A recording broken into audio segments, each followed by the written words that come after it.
Hello friends, and welcome back to another video. I'm Alex, I'm a first year medical student at Vanderbilt, and today I want to talk about Anki basics. And when I say basics, I mean basics. I am not an expert at Anki, but I think the things that I know are the only things I'm ever going to know about Anki, hopefully. And they're pretty basic, so I thought today I would go through a couple of different things to help you get started, and then you can learn from experts. I hope that hopefully the way that I explain this is helpful and that it is easy. I have a couple of big categories that I'm going to talk about, and then I will leave the rest of Anki up to the experts. I'm gonna do sort of like a screen recording and show you some of these skills. The basics we're gonna go over today is how to add decks and how to change your deck settings and what my deck settings are, how to add cards and some things that you can do with cards, like how to make multiple questions, how to do image occlusion cards, and those are sort of like the only cards that I use currently. So that's enough for me. Hopefully it's enough for some of you. And then where to get decks, how to make decks. I'll leave a link in the description for the deck that I use, and some recommendations for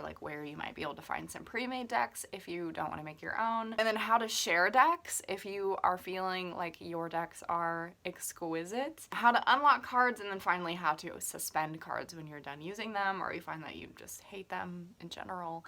Those are the things we're gonna go over today. Okay, so it's just easier for me to record my face while I do this because the audio is better somehow than just me recording my voice. So I have Anki pulled up right now, and as you can see, I haven't done my cards because I am on vacation.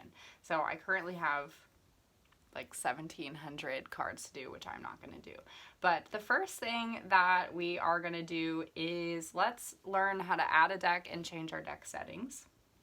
So we're going to create a deck called Great. And then if we go here, there are no cards in it, so we can't do anything, which is great. I don't want to do cards. But let's go to our deck settings. So over here, if you decide that you hate the name of your deck, you can rename it. We're going to go to options here in a minute and change sort of the settings. We'll talk later about how to export decks and how to share them, but this is where you would find that. And then finally, if you just don't want any more to do with that deck, you can just delete it. So we're going to go to options. And right now you're on the default settings, which I personally find to be kind of stressful because they show you the cards just great amounts, which I don't really want to do. So, and there's also only 75 new cards a day, and if you're in medical school, it's just certainly not going to work. I don't know what all of these things mean, to be completely honest with you, but I do know that my big sad and big bad settings are the ones that I have been recommended to use. I don't know what any of this means, but these are my settings. So 25, 14, 40 in the steps, in minutes, show new cards in a random order. You can do it in the order added. I don't think that's a great idea because you might remember the order, but whatever. And then increase your cards per day because you're going to have lots of them. And then these two settings, the graduating interval and the easy interval, I think that helps so that you don't see the cards every 25 minutes because you'll never get your cards done if you see them every 30 seconds. It's just not going to work. So these are my settings. I'm sure there are many, many settings on the internet, but I would recommend these. They've been really nice. I think everything else sort of changes by itself, but I'll run through them if it doesn't so that you can see. Okay, great. So those are my settings. We're going to change it to that right now. So options, you can just go up here, and if you want to make your own settings, I think you can save them as a default. I don't know, I can't show you how to do that because I don't know how to, but those are my settings right now. And then, okay, so now we're going to go into this deck and we're like, listen, we got to add something. So let's say that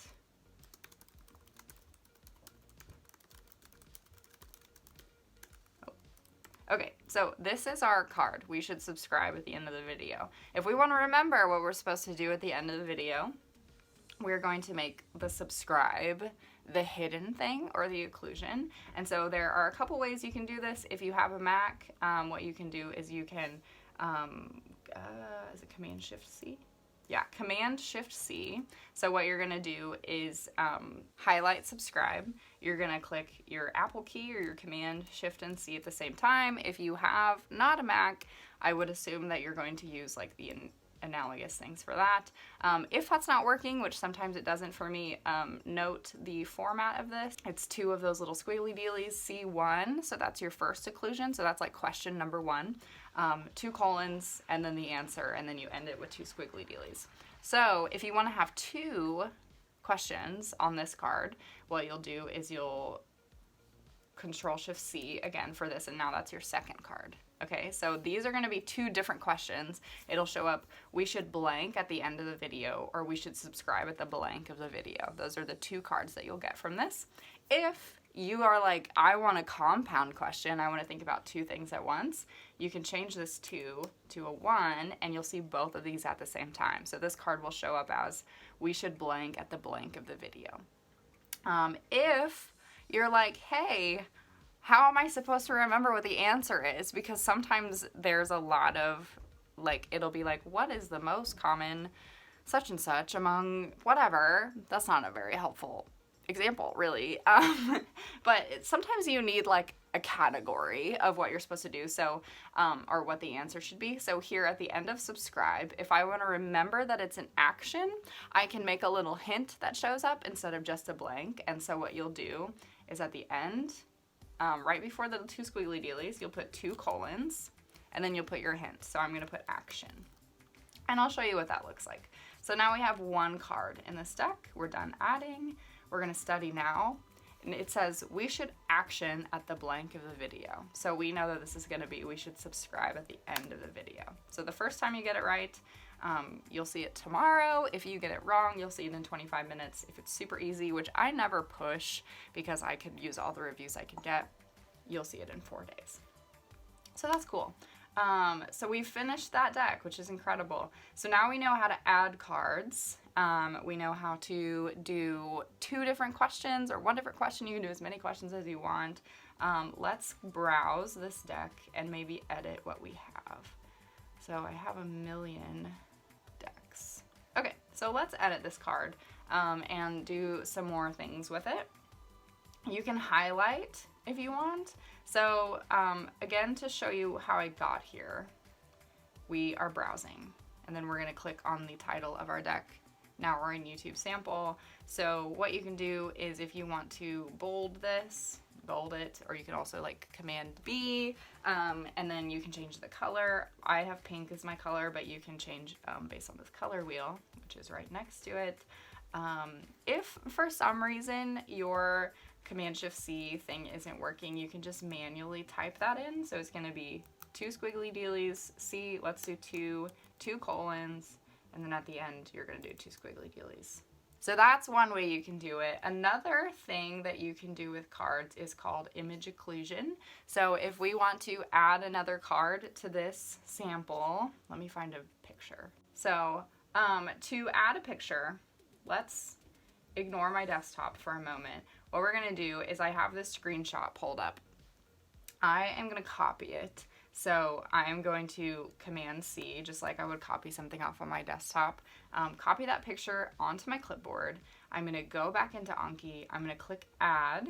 And then what I'm going to do is, in this corner here, there's Add Image Occlusion, which you can also do Command Shift O. I've never done that. You click on that. If it's in your clipboard already, the picture will show up like this. So if you want to guess, let's say you want to guess the follicular phase and the luteal phase, what you'll do is, if it's not already selected, you'll come down here to the rectangle. You can also use any of these shapes, I'm sure. I use the rectangle. What are my options? Square, freestyle. I'm going to use the rectangle. And then you just drag it over like this. I'm going to guess that one, and I'm going to guess that one. Cool. So what our options here are, or the only options I usually ever use, are either hide all, guess one, or hide one, guess one. So if you hide all, guess one, let's do that. I will show you what that looks like. So we're going to study now. So all of them are hidden, but you're only guessing the pink box. So we're gonna guess that. Oh, great, it's the follicular phase. And then the next one will come up as the second question. If you hide one, guess one, you'll still make 2 cards from this, but what will happen is one of them will be shown and the other one will not be shown. And sometimes that's helpful for like forming relationships between concepts. So if you're like, well, if it's not this, then it's this. That's one reason you might use that, or if it's just like a really complicated card, that might be one way that you use the hide one, guess one. So those are image occlusions. Other fun things you can do with cards is like, I'm not gonna write an actual card. This is a lie, but basically you can add in that picture. Let's drag it or copy it. You can add that picture in to your card. Sometimes you don't even have to have occlusions for cards if you just want a picture to show up to look at. You can also add notes and be like,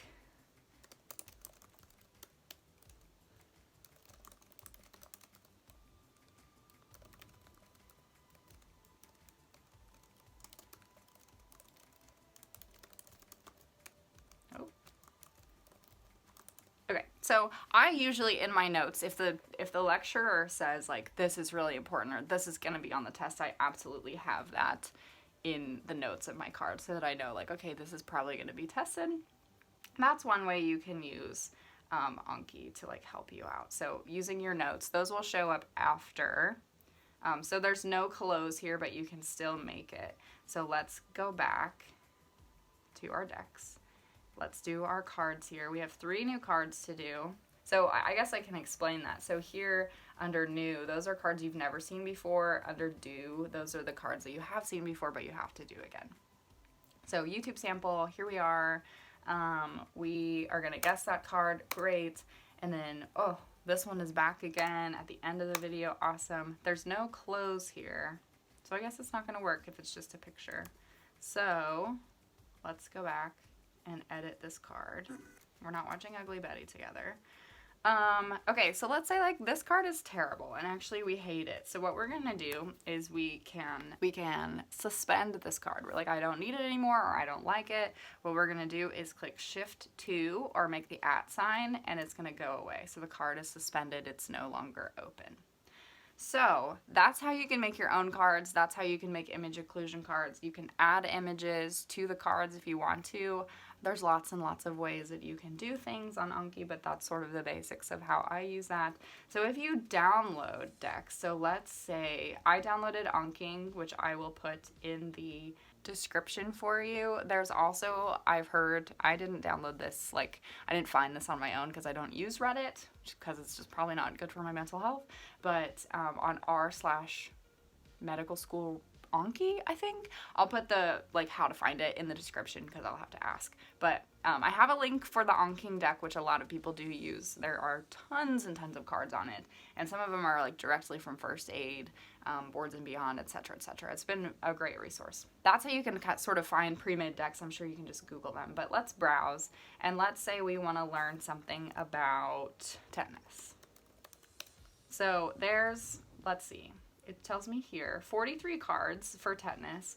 I could unlock all of them if I want, or if all I want to know about is, let's say I really care about the best interventional strategy for the treatment of neonatal tetanus. What I'm going to do is Command J, and that's going to unlock the card. And you can tell that it's unlocked because all the other cards are yellow and this one is gray. So this one is actually going to be like open. It's going to be open to you to do. The rest of these are all hidden. They're not due. They're not even new cards. So now that I've unlocked this one, it is now a new card. If I made a mistake, I just Command J again, and then it's hidden again. Or I can do the Shift 2 or the @ sign when I'm in the deck, when I'm practicing the deck, that will also do that. So some tips for this is if you like really narrow down your searches. So if you want to do tetanus and you want a treatment, you have 4 cards instead of 43. Or if you really care about like kidney stones, but you want to know about oxalate, now you have, well, you have a ton, but 27 cards versus like 122. So it helps you to put like different things in there. And you can narrow down your searches based on if you're doing like the whole collection, so that's every single card in your Anki app, or if you really wanted to search in like pharmacology, or if you really wanted to search your deck. So if I really cared about bone and cartilage, I can see all the cards that I've made for bone and cartilage and search within that to either lock cards, unlock cards, edit cards, etc. So that's sort of how to navigate that. If you think that you have a pretty bomb deck, which I've exported a couple of mine to help some friends out, what you can do is, let's just do the bone cartilage. We're gonna go here and we're gonna click export. And so what we wanna do is include the media but not the scheduling information. So I think what that means is like it's not going to show the cards in the same like frequency for other people. It's gonna kind of reset for that. So what you're gonna do is you're just gonna export that. We're gonna put it on the desktop, and now it's on my desktop. I can upload it. Usually I'll upload it to like a Google Drive and have people download it from there, because they are pretty big files, and so it's hard to email them. So what else is on our list of things to talk about? Yeah, I think we covered it all. So that is a very basic rundown of Anki, and I hope that it was helpful for you to sort of watch an example. I hope that this was helpful. I hope it just wasn't a waste of your time. But if you have any Anki recommendations for people who are watching this who might not know how to use it, or you have specific questions, leave both of those in the comments. Help each other out. I know I have people from all different levels of their training following this, and I'm grateful that all of you are here. So leave your comments below to help each other out or ask specific questions. I'll either try to answer, or somebody else who has probably more knowledge than me can help you out. So thank you for watching. Again, I hope this was helpful. Have a lovely day. Good luck with your Anki. Bye.